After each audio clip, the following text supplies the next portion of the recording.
और एक बड़ी खबर भी आ रही है इस वक्त उत्तर प्रदेश से। योगी सरकार ने राज्य में जनसंख्या नियंत्रण के लिए कानून बनाने की बड़ी पहल की है, जिसके लिए राज्य विधि आयोग ने यूपी जनसंख्या नियंत्रण और स्थिरीकरण और कल्याण विधेयक 2021 का ड्राफ्ट तैयार कर लिया है, जिनमें 2 से ज्यादा बच्चे होने पर सरकारी नौकरियों में आवेदन से लेकर के स्थानीय निकाय चुनाव लड़ने पर रोक लगाने का प्रस्ताव भी है। इतना ही नहीं, 2 से ज्यादा बच्चे होने पर सरकारी योजनाओं का फायदा ना दिए जाने का भी जिक्र इसमें किया गया है। इस विधेयक के ड्राफ्ट को जनता की राय मांगने के लिए उत्तर प्रदेश राज्य विधि आयोग की वेबसाइट पर अपलोड कर दिया गया है और लोग 19 जुलाई तक इस पर अपने सुझाव सरकार को दे सकते हैं।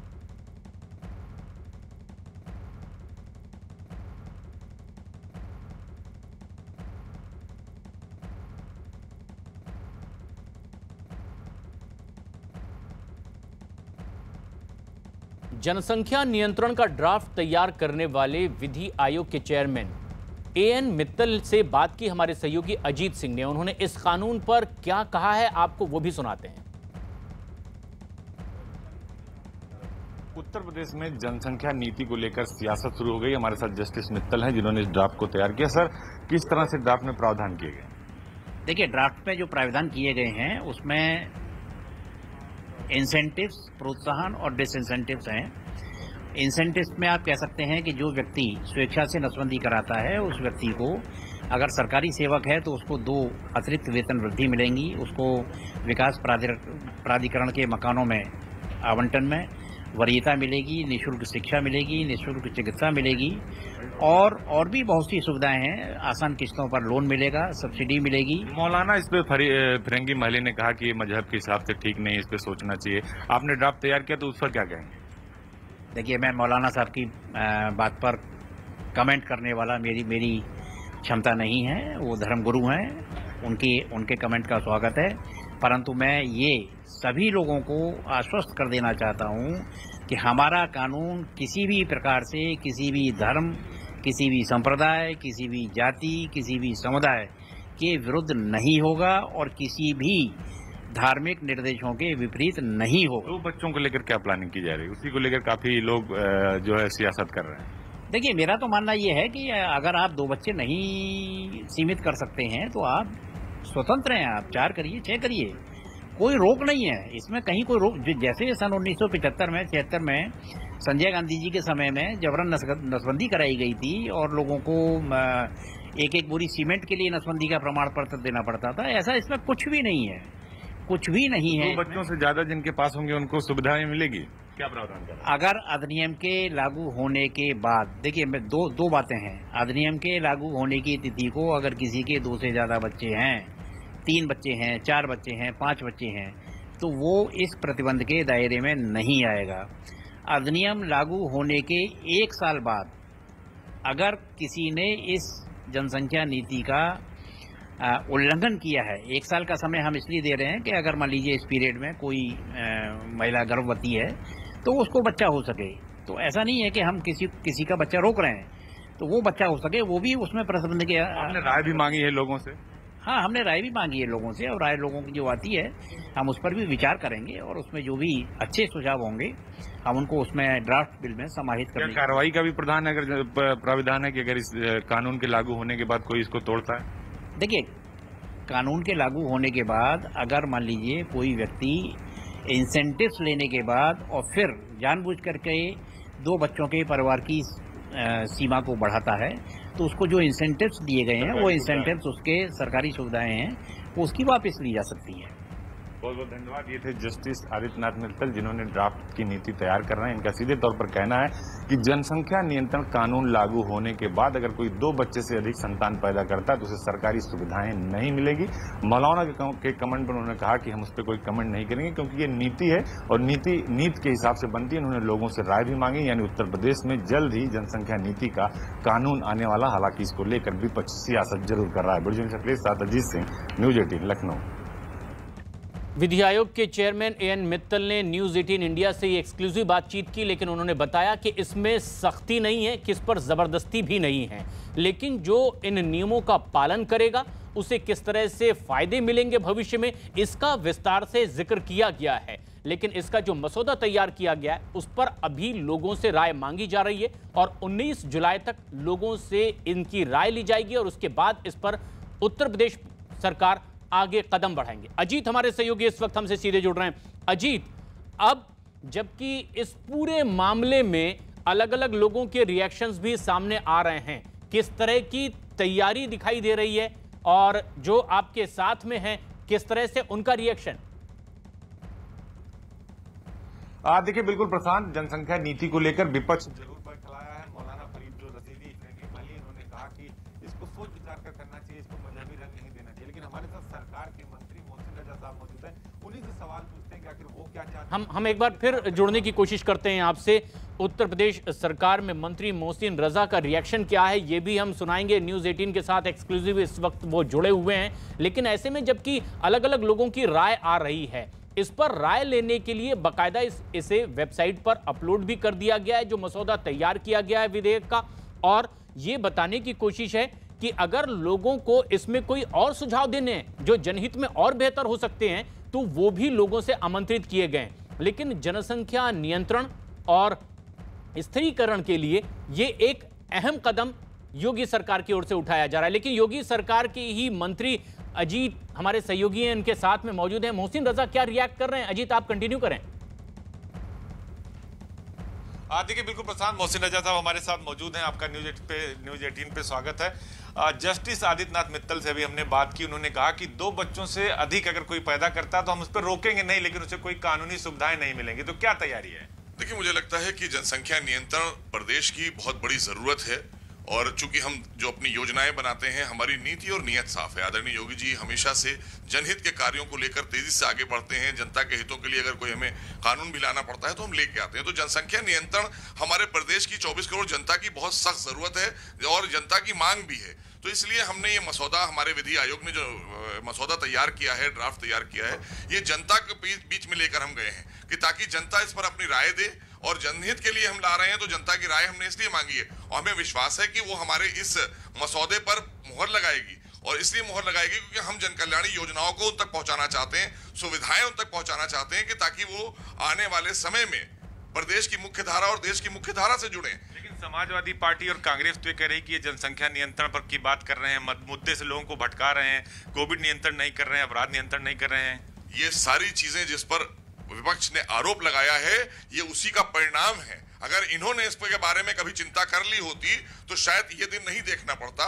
तो इसलिए जब हम कोई कानून लाते हैं जनता के हितों के, तो ये विचलित इसलिए हो जाते हैं क्योंकि तुष्टीकरण की राजनीति कर रहे हैं, निजी स्वार्थों की राजनीति कर रहे हैं। ये जनहित की और देश हित और प्रदेश हित की राजनीति कभी नहीं करता है विपक्ष हमारा, और इसमें भी वो अवसर तलाशने लगता है। विपक्ष तो ये भी कहता है कि एक विशेष समुदाय को, एक विशेष धर्म को टारगेट किया जा रहा है। क्यों, किस बात के लिए? क्या मोहसिन रजा हैं, हमारे अगर 2 बच्चे हैं और हमारे 8 भाई बहन थे, और आज अगर हमारे 2 बच्चे हैं, हम 2 बच्चों को अच्छे से परवरिश दे सकते हैं, योजनाओं का लाभ दे सकते हैं, उनको मुख्य धारा से जोड़ सकते हैं, डॉक्टर इंजीनियर बना सकते हैं, पढ़ा लिखा कर अच्छी शिक्षा दे सकते हैं, उनको संपन्न बना सकते हैं। तो इसमें हमारी भागीदारी होना चाहिए कि नहीं होना चाहिए? इसमें धर्म और जाति और कहां से समुदाय आ गया? ये चीज को लाकर विपक्ष जानबूझकर अपने मुद्दे पर जाना चाहता है, क्योंकि हम सबका साथ, सबका विकास और सबके विश्वास की नीति पर। धर्म गुरु हैं मौलाना रसीदी फिरंगी महली हैं और लोगों को कह रहे हैं कि मजहब को टारगेट नहीं करना चाहिए, इसमें जो कानून बन रहा है उसको सोच विचार कर बनाना चाहिए। इस पर क्या कहेंगे आप? मेरा कहना यह है कि जिस देश में वो रहते हैं, मजहब भी अक्ल से बना है।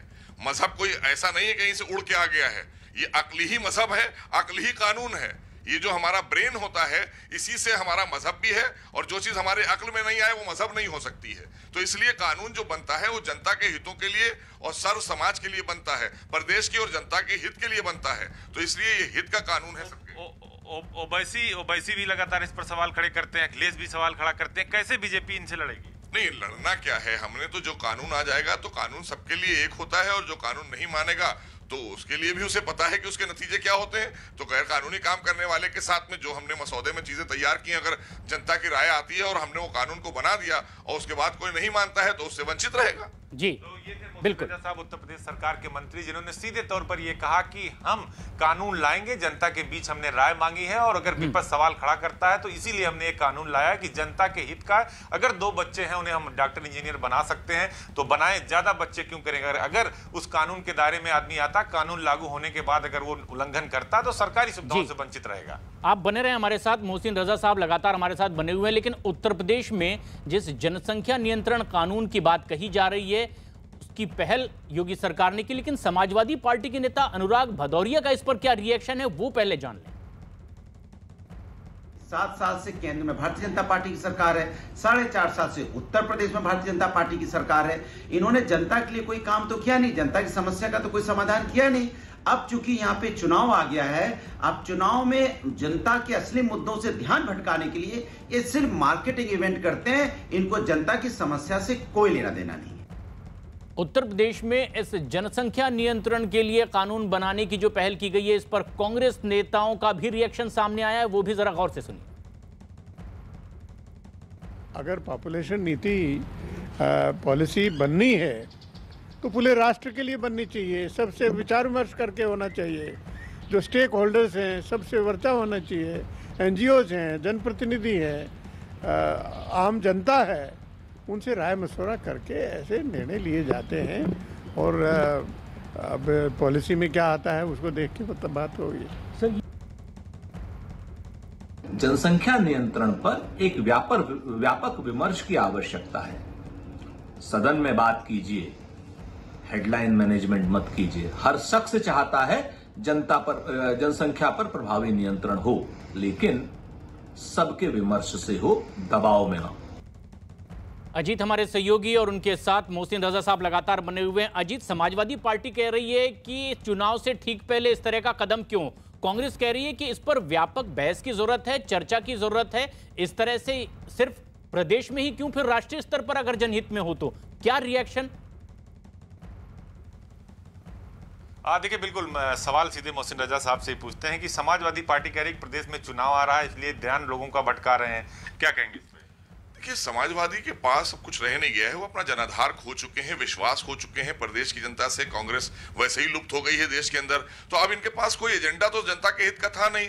हम तो जनता के संपन्नता के लिए, प्रदेश के हित के लिए, देश के हित के लिए और जनहित के लिए ये कानून या कोई भी चीज लाते हैं। तो इसको लेकर ये हमेशा विरोध इसलिए करते हैं क्योंकि इन्हें एक वर्ग या एक विशेष समुदाय की राजनीति करना होती है, तुष्टीकरण की राजनीति करनी होती है। जनता के हितों की राजनीति कभी नहीं करते, ना इन्होंने कभी करी है। कांग्रेस पार्टी भी ये कह रही है, PL पुनिया साहब, सुरेंद्र राजपूत, वो कह रहे हैं कि इस मुद्दे को सदन में चर्चा करनी चाहिए, पार्टियों से विचार विमर्श करने चाहिए। BJP dictator.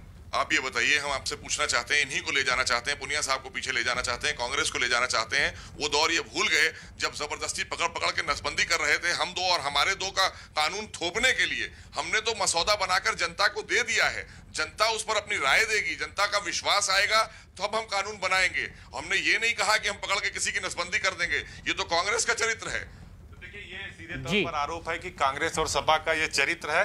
तो निश्चित तौर पर बीजेपी लगातार विपक्ष का जवाब दे रही है और उनके सवालों का जवाब भी दे रही है कि वो अपने गिरेबान में झांक कर देखें। शुक्रिया आपका और इस तमाम रिएक्शंस के लिए। लेकिन देश में यूनिफॉर्म सिविल कोड को लागू करने के मुद्दे पर एक बार फिर से सियासी बहस शुरू हो चुकी है। यह बहस इसलिए शुरू हुई है क्योंकि एक दिन पहले ही दिल्ली हाई कोर्ट ने तलाक के एक मामले में फैसला सुनाते हुए कहा कि देश में यूनिफॉर्म सिविल कोड की जरूरत है, जिसका मतलब यह हुआ कि अदालत ने देश में हर नागरिक के लिए एक जैसा कानून होने की बात पर जोर दिया है, चाहे वो फिर किसी भी धर्म का हो, जाति से ताल्लुक रखता हो। तलाक के मामले की दरअसल एक सुनवाई के दौरान दिल्ली हाईकोर्ट के जज ने कहा कि आज भारत जाति, धर्म और संप्रदाय जैसी चीजों से ऊपर उठ चुका है और आधुनिक हिंदुस्तान में इस तरह की बंदिशें खत्म हो रही है, जिसकी वजह से शादी और तलाक दोनों ही में दिक्कतें आ रही है और इसीलिए देश में यूनिफॉर्म सिविल कोड लागू होना चाहिए। देश में यूनिफॉर्म सिविल कोड पर बीजेपी के अश्विनी उपाध्याय का रिएक्शन क्या है, यह भी आपको सुनवाते हैं। संविधान दो शब्दों से मिलकर बना है, संविधान, अर्थात ऐसा विधान जो सब पर समान रूप से लागू हो, उसको कहते हैं संविधान।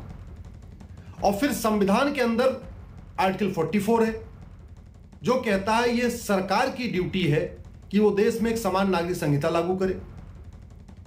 जब इस देश के सभी नागरिकों का ह्यूमन राइट समान है, सिविल राइट समान है, हम कहते हैं हिंदू मुस्लिम सिख ईसाई सब समान है, तो फिर उनके लिए साथ ही भेदभाव क्यों हो रहा है?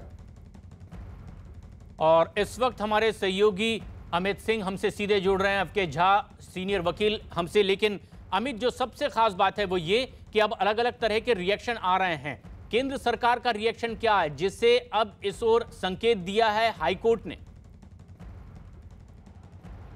देखिए, 1985 में ही सुप्रीम कोर्ट ने साफ साफ लफ्जों में कह दिया था कि यूनिफॉर्म सिविल कोड को लागू कर देना चाहिए और उसी को दोहराया है इस बार हाई कोर्ट ने अपने फैसले में। जस्टिस प्रतिभा एम सिंह ने अपने 27 पन्नों के फैसले में उन्होंने साफ साफ कहा है कि अब देश को यूनिफॉर्म सिविल कोड की जरूरत है।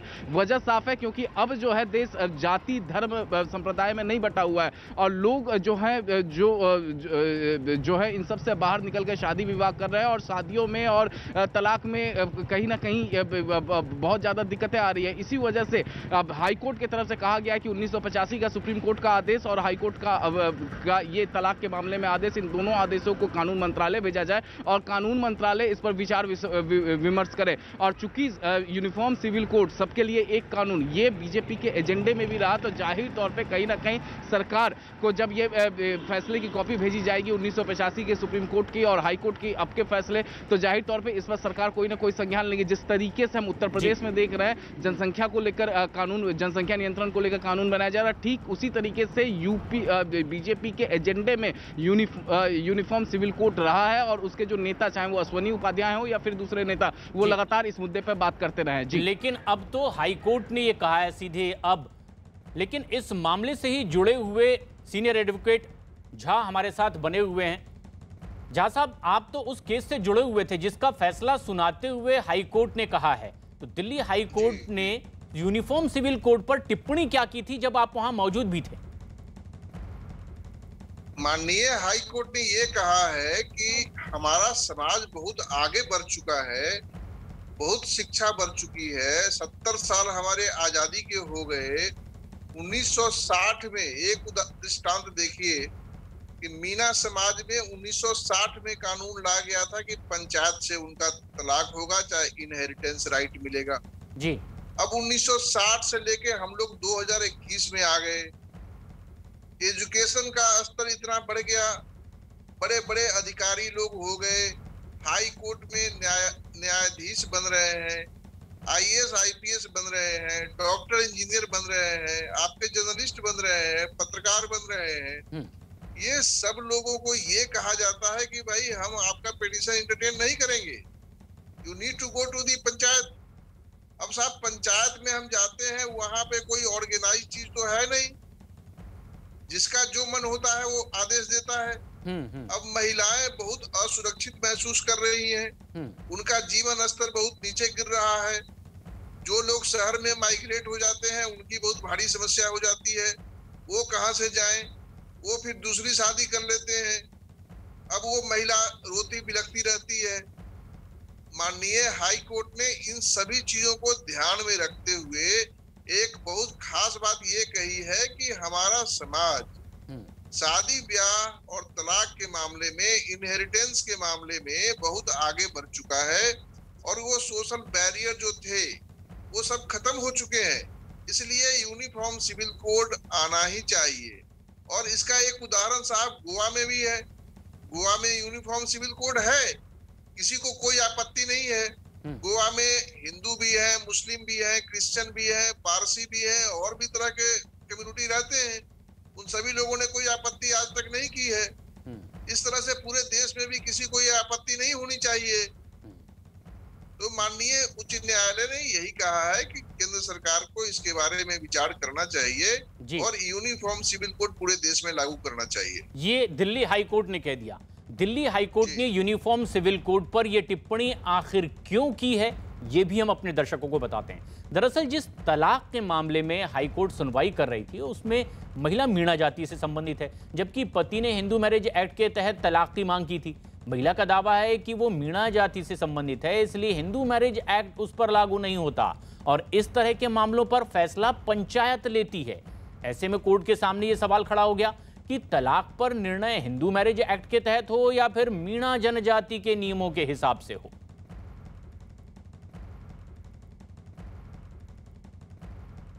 दिल्ली हाईकोर्ट की इस टिप्पणी पर कांग्रेस नेता राशिद अलवी का रिएक्शन क्या है, यह भी हम सुनाते हैं। कानून बनाना पार्लियामेंट की जिम्मेदारी है, सुप्रीम कोर्ट की जिम्मेदारी नहीं है। सुप्रीम कोर्ट कॉन्स्टिट्यूशन को इंटरप्रेट कर सकता है, लेकिन कानून बनाने की जिम्मेदारी सिर्फ पार्लियामेंट की है। कौन सा कानून बनाए, कौन सा ना बनाए। इसलिए अगर कोई याचिका सुप्रीम कोर्ट या हाई कोर्ट के अंदर है, उनको डायरेक्शन देने का कोई हक नहीं है कि पार्लियामेंट ऐसा कानून बना दे। अमित हमारे सहयोगी लगातार हमारे साथ बने हुए हैं। अमित, अगर कोर्ट ने अब केंद्र से भी कहा है कि वो इस दिशा में विचार करे, क्या संकेत केंद्र की ओर से मिल रहे हैं इस संबंध में?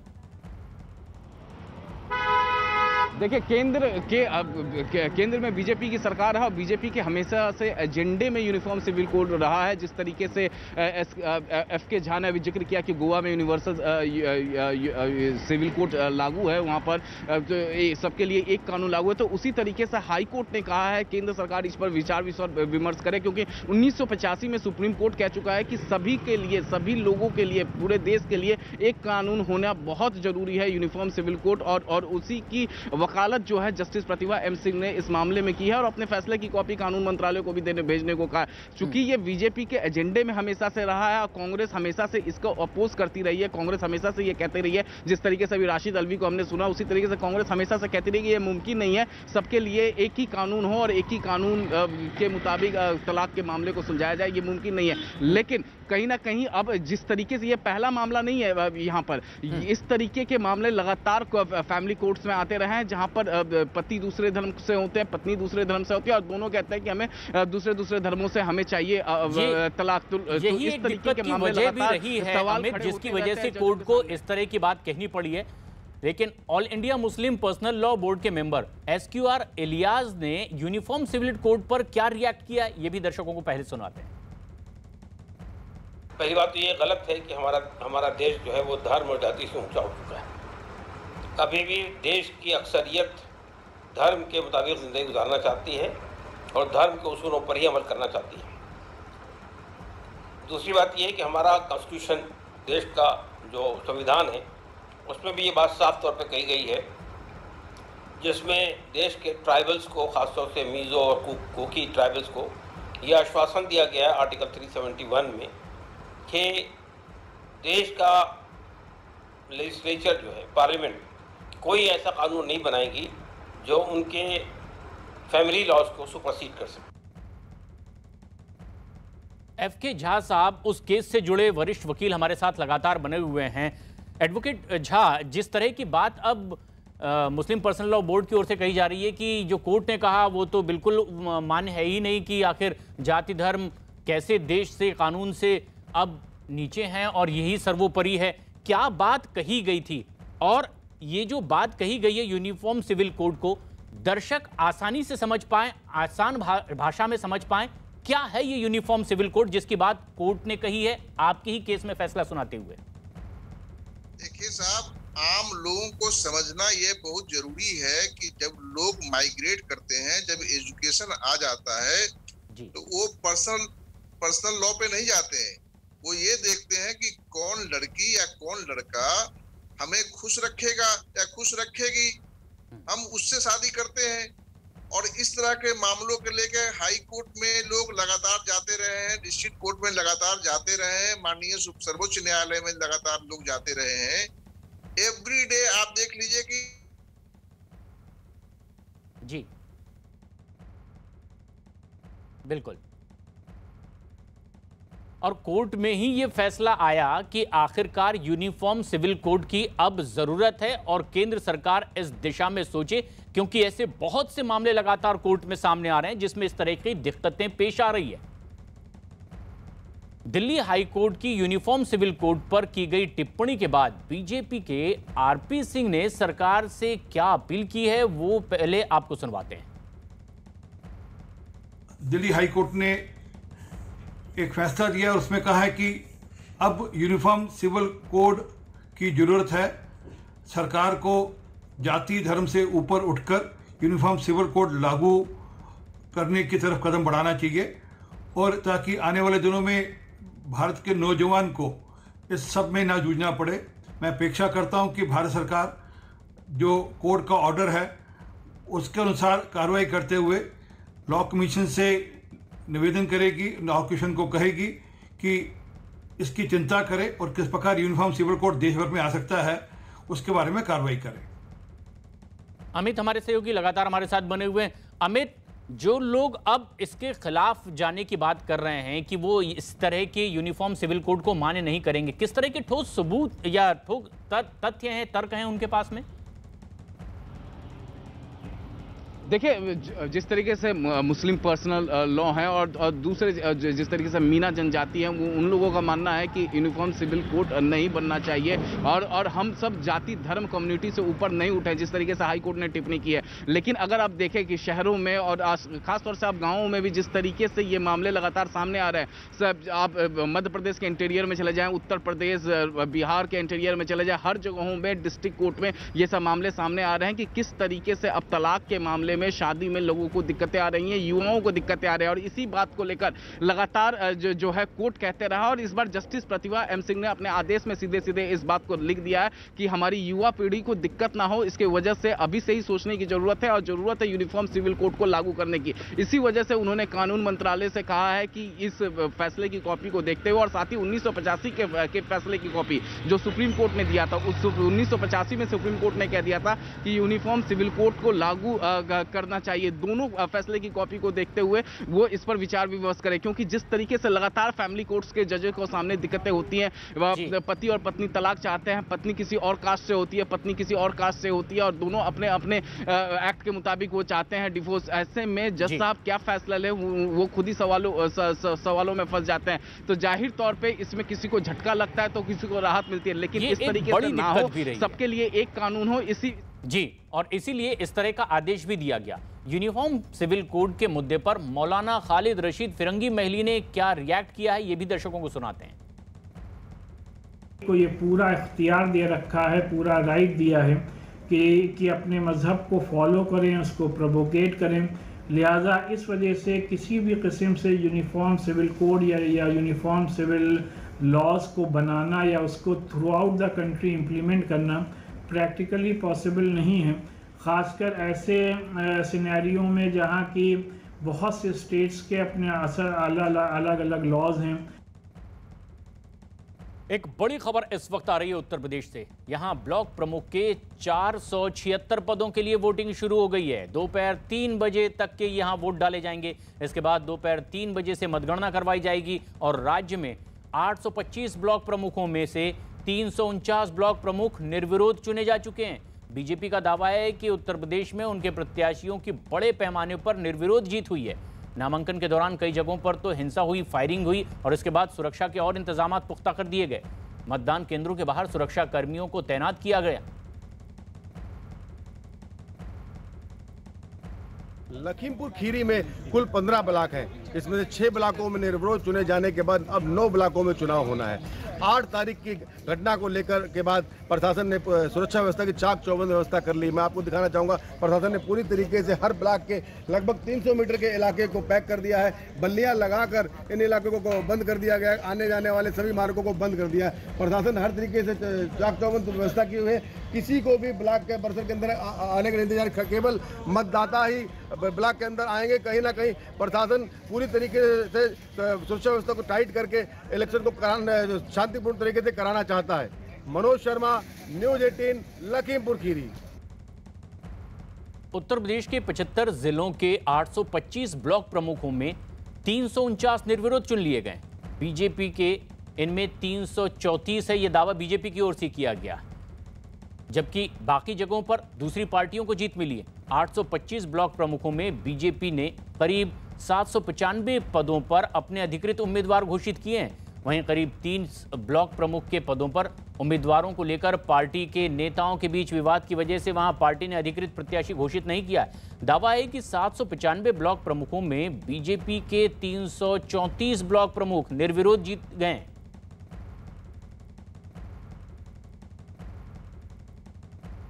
और आज जो बाकी के ब्लॉक प्रमुखों के पद हैं उनके लिए चुनाव हो रहा है। लेकिन पिछले 2 दिनों में हुई हिंसा के बाद अब ज्यादा सख्ती बढ़ा दी गई है।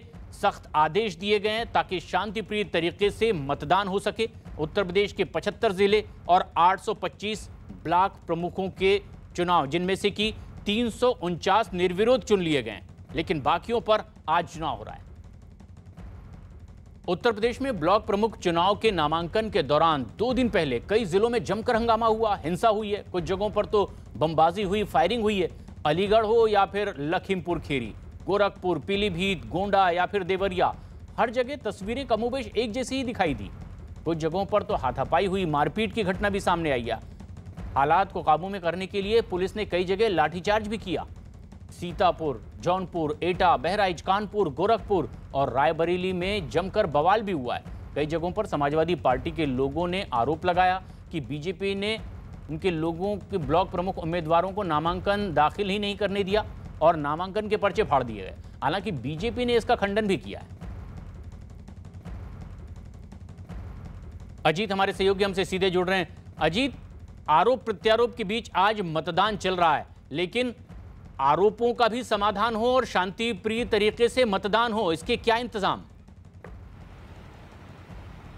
देखिए, बिल्कुल प्रशांत, आरोपों का निराधार, जो आरोप लगे हैं उसका भी समाधान हो और शांतिपूर्ण मतदान हो, उसको लेकर सीएम योगी ने रात को बैठक की थी और डीजीपी, एसीएस होम, सभी अधिकारियों को बुलाया था और सारे डीएमएसपी को बाकायदा रिटर्न में भेजा गया है गृह विभाग की तरफ से कि जो पारदर्शी तरीके से शांतिपूर्ण ढंग से चुनाव संपन्न कराइए। जिस तरह से पिछले 2 दिनों में हिंसा देखने को मिली थी उत्तर प्रदेश के अलग अलग जिलों में, सीतापुर से लेकर बलरामपुर से तक लेकर गाजीपुर से लेकर सब जगह जहां बवाल हुए थे, उसको लेकर सीएम काफी नाराज थे और उन्होंने कहा कि ऐसे अधिकारियों की भी छुट्टी की जाएगी, उनके खिलाफ एक्शन लिया जाएगा। और सीएम ने एक तरह से डेमो दिखा दिया लखीमपुर खीरी में कार्रवाई करते हुए। थाने के 6 कर्मचारियों को, यानी पूरे थाने को सस्पेंड कर दिया था उन्होंने, डिप्टी एसपी से लेकर सिपाही तक को। तो एक मैसेज दिया उन्होंने कि अगर कोई इस फील्ड में तैनात है और अगर बवाल होता है तो ये आपकी जिम्मेदारी होगी और जिम्मेदारी तय की जाएगी, क्योंकि आपको फील्ड में इसलिए तैनात किया गया। और उसके पहले चूंकि सरकार की तरफ से, एसीएस होम की तरफ से चिट्ठी सभी कप्तानों को गई थी कि एक ब्लॉक जो मुख्यालय है वहां पर 2 थानाध्यक्ष और एक डिप्टी एसपी और फोर्स तैनात होगी। लेकिन अगर ऐसा नहीं हुआ तो क्यों बवाल हुआ? गोंडा में आपने देखा, सीतापुर में खुलेआम बम चलते हुए आपने देखा, गोलियां चली। लखीमपुर खीरी के मामले को लेकर विपक्ष ने पूरा तूल पकड़ा दिया, सरकार को घेरने की कोशिश की। तो सरकार की तरफ से साफ कर दिया गया है कि जिन्होंने भी कानून हाथ में लिया उत्तर प्रदेश में, उनके खिलाफ मुकदमा लिखकर कार्रवाई की जा रही। 14 एफआईआर दर्ज किए गए। अब तक 20 से 25 लोगों की गिरफ्तारी भी की गई प्रशांत। और अब 11 बजे से उत्तर प्रदेश के 476 ब्लॉक मुख्यालयों पर मतदान शुरू हो गया है। फिलहाल अभी कहीं से इस तरह की हिंसा की खबर नहीं आई है, क्योंकि कल जिस तरह सख्ती सरकार की तरफ से दिखाई गई थी उसको लेकर आज काफी सावधानी बरती जा रही है। हालांकि 349 ब्लॉक प्रमुख निर्विरोध हो गए, जिसमें कहा जा रहा है कि 325 भाजपा ने के अधिकृत प्रत्याशी जीते हैं, उनके साथ के लोग जीते हैं और कुछ निर्दलीय प्रत्याशी जीते हैं। तो अब इसको लेकर सियासत चल रही है। अब ये देखना होगा कि 11 बजे से जो मतदान शुरू हुआ प्रशांत, वो 3 बजे तक चलेगा। उसके बाद फिर 5 बजे उसकी गिनती होगी, परिणाम क्या आते हैं। तो अभी फिलहाल मतदान शुरू हो गया और शांतिपूर्ण ढंग से चल रहा है। और ये मतदान शुरू हो चुका है, 3 बजे तक मतदान होगा। ब्लॉक प्रमुख के लिए मतदान शुरू होने से पहले ही लेकिन बीएसपी प्रमुख मायावती ने ट्वीट किया है। ट्वीट करते हुए उन्होंने लिखा, उत्तर प्रदेश में वर्तमान बीजेपी सरकार में भी कानून का नहीं बल्कि जंगल राज चल रहा है, जिसके तहत यहां पंचायत चुनाव में हुई असंख्य हिंसा और लखीमपुर खीरी की एक महिला के साथ की गई बदसलूकी भी शर्मनाक है। क्या यही इनका कानून का राज है और लोकतंत्र है? यह सोचने की बात है। मायावती का ट्वीट। उत्तर प्रदेश में ब्लॉक प्रमुख के नामांकन के दौरान हुई हिंसा के लिए समाजवादी पार्टी ने भी राज्य सरकार पर हमला बोला है। देश में जिला पंचायत के चुनाव में, ब्लॉक प्रमुखों के चुनाव में योगी सरकार ने लोकतंत्र की धज्जियां उड़ा के रख दी। अपहरण, हत्या, फर्जी मुकदमे, बहनों की साड़ियां खींची जा रही हैं। ऐसा लगता है कि सत्ता के लिए भारतीय जनता पार्टी के लोग भेड़िए बन गए हों और इन भेड़ियों का वध 2022 में उत्तर प्रदेश की सम्मानित जनता करेगी। तो योगी सरकार में कैबिनेट मंत्री नंद गोपाल गुप्ता ने ब्लॉक प्रमुख चुनाव में बीजेपी की भारी जीत का दावा किया। साथ ही साथ उन्होंने समाजवादी पार्टी के आरोपों पर भी पलटवार किया है। समाजवादी पार्टी के लोग हिंसा और उसके लिए जाने जाते हैं और नारा लगता था, जिस गाड़ी में सपा का झंडा समझो उसमें बैठा गुंडा। जो जितना बड़ा गुंडा, जितना बड़ा अपराधी है वो सपा का नेता है, वो सपा का बहुत बड़ा नेता, उसका जो मानक था यही था। उस सब चीज़ों से दूर होकर के गुंडों और अपराधियों के खिलाफ कार्रवाई की जा रही है। गुंडों अपराधियों के खिलाफ कार्रवाई करते हुए एक कीर्तिमान बनाया है माननीय मुख्यमंत्री योगी आदित्यनाथ जी ने, जो आज पूरा देश योगी मॉडल को सराहता है, चाहे कोविड से निपटने की, चाहे इन गुंडे और अपराधियों से निपटने की बात हो। तो निश्चित रूप से जो भी अपराधी हैं, दोषी हैं, किसी भी तरह से बख्शे नहीं जाए।